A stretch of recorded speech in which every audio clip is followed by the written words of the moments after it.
வணக்கம், நான் உங்கள் அருணோதயா. இந்த செக்மெண்ட்டில் நம்ம பார்த்துட்டு இருக்கிறது சோஷியல் அண்ட் பிஹேவியரல் டெவலப்மெண்ட் சம்மந்தப்பட்ட கொஸ்டின்ஸ்.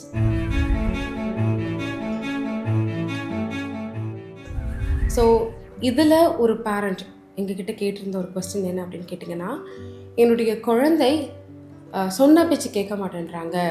ஃபார் எக்ஸாம்பிள், நீ இது இப்படி பண்ண அப்படின்னு சொன்னால் கரெக்டாக சொல்லணும், டீட்டெயில்டாக சொல்லணும் அப்படின்னா ரூல்ஸை ஃபாலோ பண்ண மாட்டேன்றாங்க. ரூல்ஸ் ஃபாலோ பண்ண மாட்டேன்றாங்க அப்படின்னு கேட்டேன்னா, இந்த பர்டிகுலர் கொஸ்டினுக்கு ஆன்சர் ரோல் பிளேயிங் மெத்தட் தான். நீங்கள் எப்படி இருக்கீங்களோ அதுதான் உங்கள் குழந்தை பண்ணும். ரூல்ஸ் ஃபாலோ பண்ண மாட்டேங்கிறாங்க அப்படின்னா நம்ம ஸ்க்ரீன் டைம் எடுத்துக்குவோம். என் குழந்தைய 30 மினிட்ஸ் தான் ஸ்க்ரீன் டைம் அலவுடுன்னு நான் சொல்கிறேன், சரிங்களா?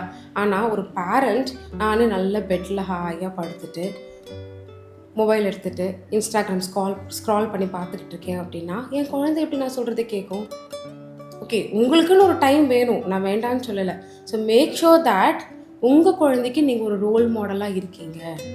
இல்லை உங்கள் குழந்தைக்கு எக்ஸ்பிளைன் பண்ணிடுங்க, அம்மாக்குன்னு ஒரு டைம் இருக்குது, அம்மாக்குன்னு ஒரு மீ டைம் இருக்குது, அம்மா நான் இந்த டைமில் இதை நான் பார்க்குறேன். அதே போல் உன்னுடைய டைமில் நீ உன்னோட ஸ்க்ரீன் டைமை மேனேஜ் பண்ணிக்கோ. ரெண்டாவது, ஒரு 5 வயசுக்கு கீழே இருக்கக்கூடிய குழந்தைங்க, 7 வயசுக்கு கீழே இருக்கக்கூடிய குழந்தைங்க, நீங்கள் என்ன சொன்னாலும் அவங்களுக்கு புரியாது அப்படிங்கிற பட்சத்தில் நான் ஆல்ரெடி ரோல் மாடல் சொல்லிட்டேன். ஃபார் எக்ஸாம்பிள், டாய்ஸ் எல்லாம் எடுத்து வைக்க மாட்டேங்கிறாங்க அப்படின்னு கேட்டிங்கன்னா நீங்கள் டாய்ஸை எடுத்து வச்சு காமிங்க. இந்த மாதிரி ப்ராக்டிஸ் பண்ணும்பொழுது உங்கள் குழந்தையும் ரோல் மாடல் மெத்தட் மூலமாக, ரோல் பிளேயிங் மெத்தட் மூலமாக அவங்களும் செய்ய ஆரம்பிப்பாங்க. ரெண்டாவது, நீங்கள் என்ன பண்ணலாம், ஓகே நீங்கள் ஒன்று எடுத்து வைக்கிறீங்க, அதுக்கு அடுத்து அம்மா எடுத்து வைக்கிறேன், அப்பா எடுத்து வைக்கிறேன், தம்பியை ஹெல்ப் பண்ண வரியா, பாப்பா நீ ஹெல்ப் பண்ண வரியா? ஸோ நாளடைவில் அவங்களோட ரெஸ்பான்சிபிலிட்டி அவங்களுக்கு தெரிய ஆரம்பிக்கும். அவங்களே அவங்களுடைய வேலைகளை செய்ய ஆரம்பிச்சிருவாங்க. இதே ஹோம்ஒர்க்குன்னு வரும்பொழுது ஆல்ரெடி பாசிட்டிவ் ரீஎன்ஃபோர்ஸ்மெண்ட் பற்றி சொல்லியிருந்தேன். அவங்களுக்கு ஒரு ரூல் இருக்குது, அவங்களுடைய ஸ்கெடியூலை அவங்க ஃபாலோ பண்ண மாட்டேங்கிறாங்க, கிளாஸஸ்க்கு போக மாட்டேங்கிறாங்க, இல்லை ஹோம்ஒர்க் பண்ண மாட்டேங்கிறாங்க, அவங்களுடைய துணிகளை அவங்க மடித்து வைக்க மாட்டேங்கிறாங்க அப்படின்னா ஒன்று ரோல் பிளேயிங் பண்ணலாம், அப்படி இல்லைன்னா பாசிட்டிவ் ரீஎன்ஃபோர்ஸ்மெண்ட் பண்ணலாம்.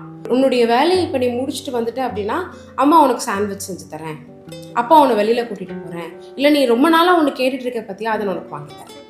இந்த 2 மெத்தடாலஜி அப்ளை பண்ணும் பொழுது உங்களுக்கான ஆன்சர்ஸும் கிடைக்கும், உங்களுடைய குழந்தையும் நீங்கள் எக்ஸ்பெக்ட் பண்ணுற இல்லை ஒரு டிசிப்ளின்டான ஒரு பிஹேவியரில் அவங்க வளர ஆரம்பிப்பாங்க. வேற என்னங்க, வாழ்க்கை வாழ்வதற்கே மேலும் பல கேள்விகளோட அடுத்த எபிசோட்ஸில் பார்ப்போம்.